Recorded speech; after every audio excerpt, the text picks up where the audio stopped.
Bien-aimés, tel est le message que nous avons entendu de Jésus-Christ et que nous vous annonçons. Dieu est lumière. En lui, il n'y a pas de ténèbres.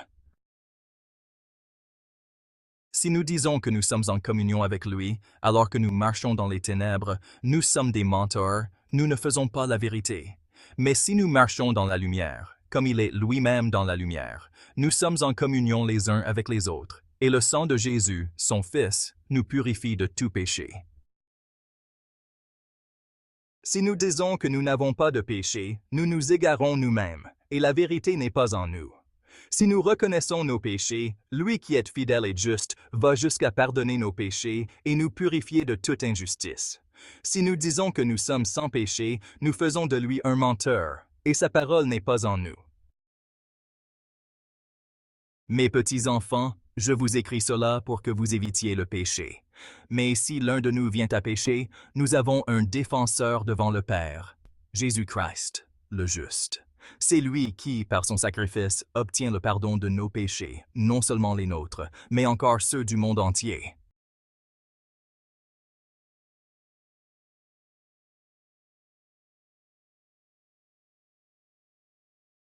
L'obscurité enveloppait Bethléem.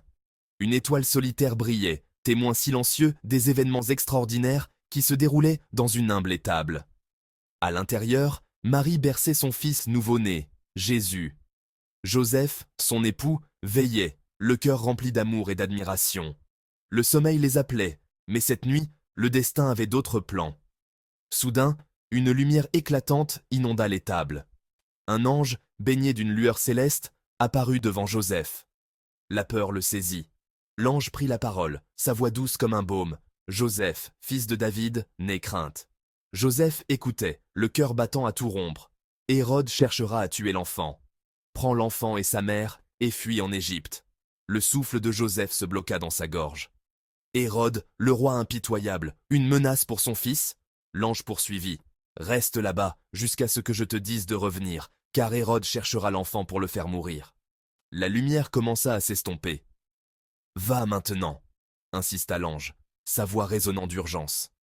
Le poids du monde retomba sur les épaules de Joseph. Il avait un choix à faire. Rester et affronter la colère d'Hérode, ou se lancer dans un voyage périlleux vers l'inconnu. La vie de sa famille dépendait de sa décision. Joseph réveilla Marie doucement. Il lui murmura l'avertissement de l'ange, la voix lourde d'inquiétude. Le visage de Marie blêmit, mais sa détermination égalait la sienne.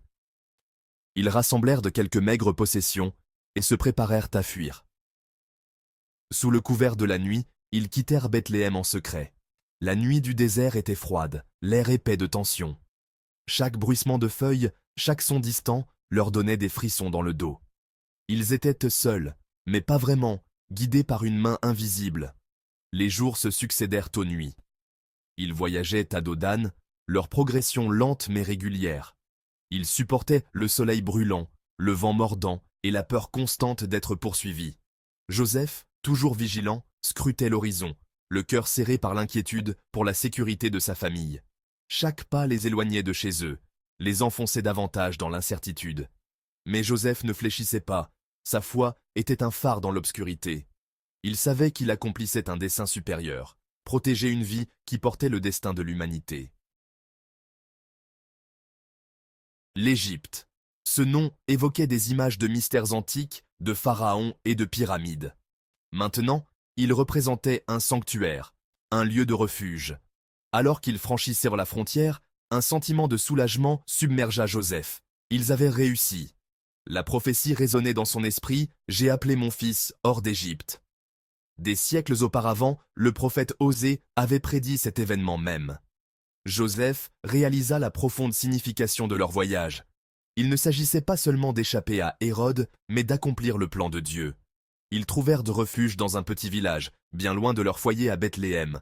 La vie était simple, mais ils étaient en sécurité. Marie et Joseph trouvèrent du réconfort dans leur foi, puisant leur force dans leur croyance inébranlable. Section 4. La fureur d'Hérode. De retour à Bethléem, la fureur d'Hérode était sans limite. La nouvelle de la naissance du Messie l'avait bouleversé. Il avait ordonné l'exécution de tous les enfants mâles de Bethléem et des environs, un acte horrible de désespoir et de cruauté. Les cris des mères résonnèrent dans les rues, alors que leurs enfants innocents leur étaient arrachés.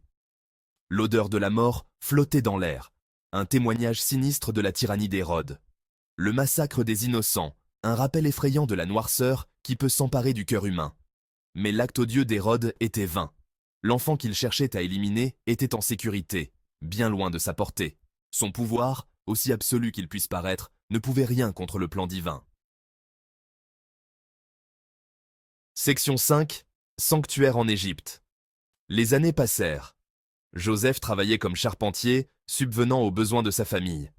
Marie élevait Jésus, son amour pour lui était sans limite. Ils se construisirent une vie en Égypte, un témoignage de leur résilience et de leur foi.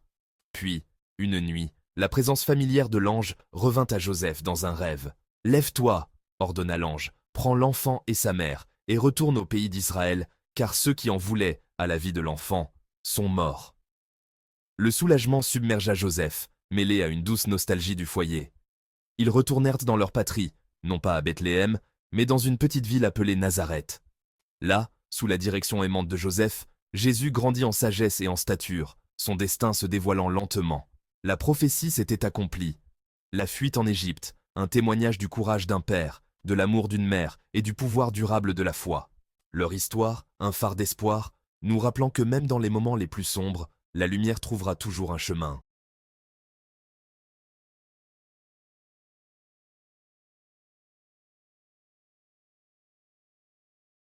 Enfants de la lumière, l'appel de Saint Jean.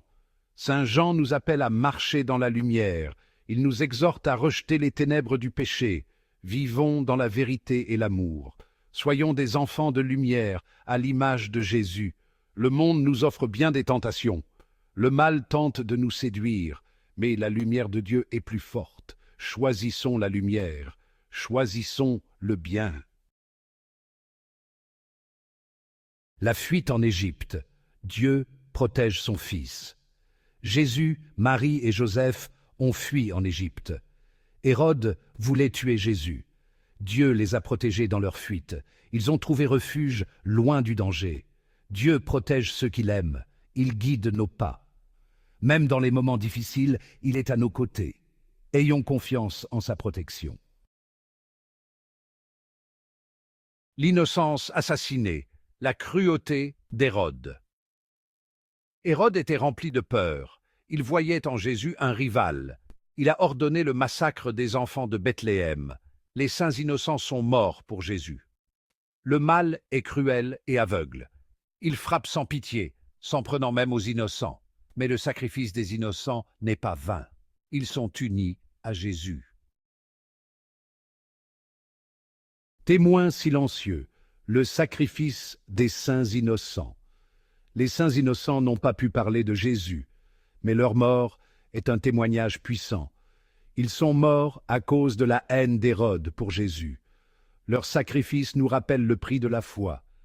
Parfois, suivre Jésus exige des sacrifices. Soyons prêts à défendre notre foi, même face à la souffrance. Appel à la foi. Vivre comme des enfants de Dieu. L'histoire des saints innocents nous appelle à la foi. Croyons en Dieu, même dans les épreuves. Vivons comme des enfants de lumière. Répandons l'amour et la vérité autour de nous. N'oublions jamais le sacrifice des saints innocents. Que leur exemple nous inspire à vivre dans la foi, l'espérance et l'amour.